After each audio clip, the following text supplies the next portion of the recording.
Hi friends and dear students, welcome back to my channel SS Pediatrics. My today's topic is battered child syndrome. जो मेरे viewers हैं उन्होंने देखा होगा मेरा प्रीवियस वीडियो लेक्चर जो था that is on child abuse and उसी के कंटिन्यूशन में है ये टॉपिक बैटर्ड चाइल्ड सिंड्रोम.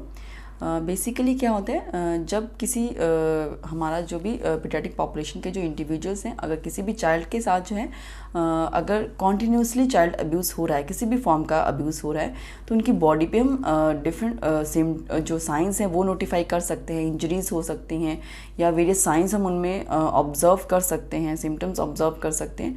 सो कॉन्टीन्यूसली अगर किसी के साथ अब्यूज़ हो रहा है तो that is known as battered child syndrome.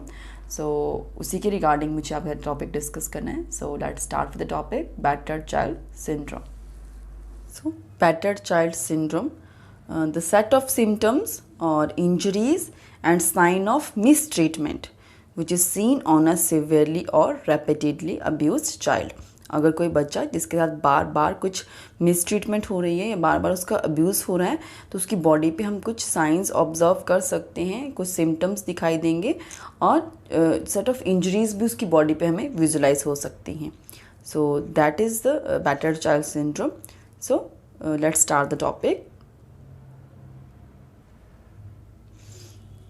Battered child syndrome internal injuries हो सकती हैं बच्चे को, कोई कट्स हम उसकी बॉडी पे देख सकते हैं, बर्न ब्रूशेस हो सकती हैं एंड ब्रोकन और फ्रैक्चर्ड बोन्स. अगर बच्चे का बार बार फिजिकल अब्यूज़ हो रहा है तो हम उस टाइप की चीज़ें हम नोटिफाई कर सकते हैं. Are all possible results of battered child syndrome. An abused can suffer severe injury or death without the abuser intentionally causing such an injury. तो कभी कभी क्या होता है कि इतना ज़्यादा लेवल पे अब्यूज़र अगर अब्यूज़ करना भी नहीं चाहता, उसकी इंटेंशन नहीं थी कि मैं उसको इतना ज़्यादा इंजर्ड कर दूँ कि उसकी डेथ हो जाए, बट कभी कभी कुछ चीज़ें जो कम इंटेंशन से की जाती हैं वो ज़्यादा रिजल्ट्स भी शो कर सकती हैं. Then the condition has also been described as unrecognized trauma by radiologists, orthopedists and pediatricians and social service workers. तो इस टाइप की जो conditions हैं वो कभी कभी unrecognized trauma की फॉर्म में जो है वो हम उसको डिस्क्राइब करते हैं कि हम रिकॉग्नाइज नहीं कर सकते हैं कि बच्चों को इस टाइप का ट्रॉमा है, वो क्या हो रहा है, क्यों उसकी बॉडी ऐसे रिएक्ट कर रही है, इस टाइप के साइंस उसकी बॉडी पे आ रहे हैं. तो कॉन्टिन्यूसली चीज़ें होती हैं उसको एज अ अनरिकॉग्नाइज ट्रॉमा जो है डिस्क्राइब कर देते हैं.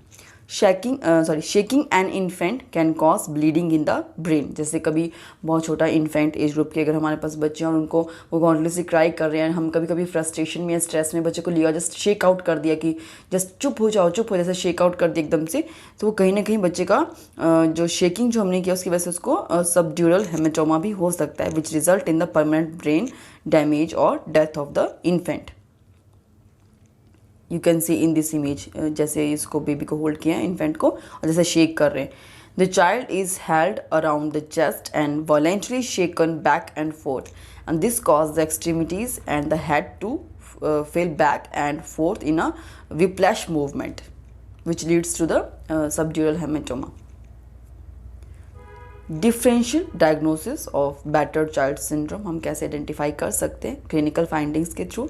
अगर हमें लगता है कि उनकी बॉडी पे ब्रूशिंग के साइंस हैं, ये लोकल रिदीमा दिखाई दे रहा है, और ऑकुलर फाइंडिंग्स बेसिकली जैसे रेटिनल हैमरेज हुआ है, कंजक्टिवल हैमरेज हुआ है, ऑर्बिटल स्वेलिंग्स अगर नोटिफाई हो रही हैं, तो एक्यूट एब्डोमिनल ट्रॉमा है या इंट्रिंसिक गैस्ट्रोइंटेस्टिनल डिजीज़ हुआ है, पेटोनाइटिस या ऑब्स्ट्रक्शन, इन्फ्लेमेटरी बाउल डिजीज़, या किसी टाइप का बच्चे को जैसे फ्रैक्चर्स दिख रहे हैं या मल्टीपल और वेरियस स्टेजेस ऑफ हीलिंग उसकी हुई, जैसे पहले हुआ होगा वो हील अप हो गया है, देन अगेन उसको दोबारा से फ्रैक्चर हो गया है. ठीक है, तो अगेन एंड अगेन वो उस चीज़ की कंप्लेंट्स बार बार उस बच्चे में दिखाई दे रही हैं.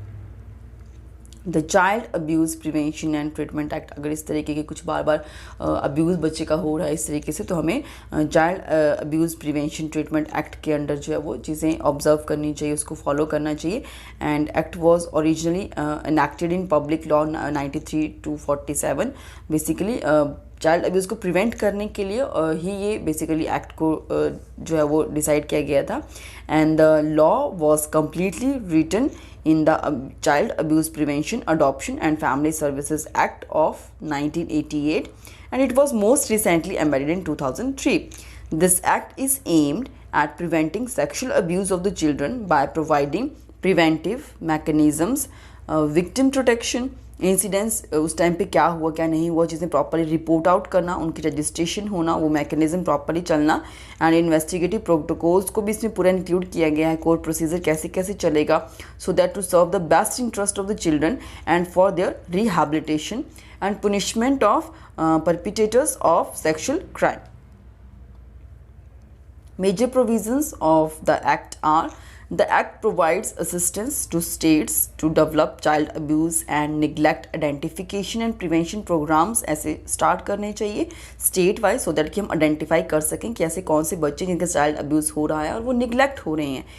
And it authorizes government research into child abuse prevention and treatment, and created the National Center on Child Abuse and Neglect within the Department of Health, Education and Welfare, established basic state grants for training personnel and to support programs aimed at preventing and treating the child maltreatment. Treatment for this battered child syndrome. Medical treatment will vary according to the type of injury incurred, and counseling may be there. Counseling हमें provide करनी चाहिए, and the implementation of an intervention plan for the child's parents and guardians are necessary. तो उनके parents और guardians को बताओ कि ऐसे ऐसे हमें चीज़ें फाइंड आउट हो रही हैं और ये ऐसे ऐसे हम ऑब्जर्व करें, ये चीज़ें इसमें बेबी की कंडीशन में ये चीज़ें ऑब्जर्व की जा रही हैं चाइल्ड की कंडीशन में, तो इस चीज़ के रिगार्डिंग हम ऐसे ऐसी इंटरवेंशन प्लान की जा रही है. The abused child removed from the home to prevent further harm. अगर एक सेटिंग में बार बार वो चीज़ें हो रही हैं तो उसको सेटिंग से हम निकालेंगे. And decisions regarding placement of the child with an outside caregiver और returning the child to the home will be determined by an appropriate government agency working within the court system. So this is all about my today's topic, battered child syndrome. अगर आपको topic अच्छा लगा हो तो please video को like and share करें, और इसी की कंटिन्यूशन में और वीडियो सुनना चाहते हैं पीडियाट्रिक नर्सिंग के रिगार्डिंग तो प्लीज़ मेरे चैनल को सब्सक्राइब करें, एसएस पीडियाट्रिक्स. Thank you.